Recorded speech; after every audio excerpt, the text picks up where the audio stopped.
Street. Our next guest says the worst of the bear market in stocks is over, but the bad news is this probably is not a bull market yet. Steve Parker is head of specialized strategies at JPMorgan Private Bank. I don't know if we're taking you out of context yet, Steve, but maybe with that intro. But the Nasdaq's up 36%. Did you really tell our people that the worst of the bear market might be over? I mean, you wouldn't say that with the Nasdaq up 36%. I mean, it's been better. That's better than that, isn't it?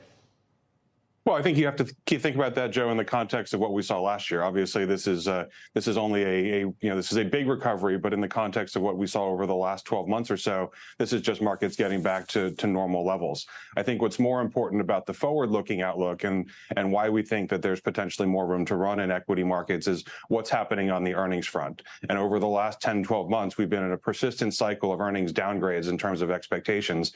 Those expectations are just now beginning to bottom out and recover. And at the end of the day, over the long term, earnings are what drive equity market returns, and we think that the bull market can continue based on that earnings support.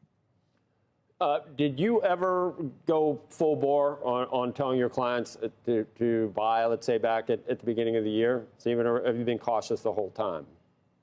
No, the good news is we actually came into this year with normal levels of risk in portfolios, which was a little bit painful last year. But having the discipline of living through those markets, we did come in saying to look for some of the opportunities on some of the things that have been beaten up. We had a black and blue list. We were talking about some of the tech names that had been under pressure, semiconductors. We certainly didn't go full bore in terms of a bullish call, but sitting on normal levels of risk, complementing the equity exposure that we had in portfolios with the diversification of core bonds, we felt very good about the way that we've been able to navigate the ups and downs of the market. And we're still sitting on those normal levels of equity market risk in portfolios. We're not looking necessarily to make any significant reductions in risk. We think now is the time to stay patient, build the shopping list, because we could certainly get a pullback given the magnitude of the rally. We want to be ready because with everyone saying they're waiting to buy any sort of dip, we think any pullback in the near term is likely to be short and shallow. And so we want to be ready to go.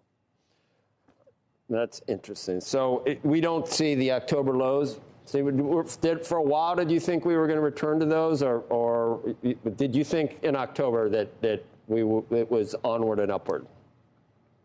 I wouldn't say that we were calling the bottom in October for sure. If we did, we would have been ramping up risk a lot more aggressively than we did.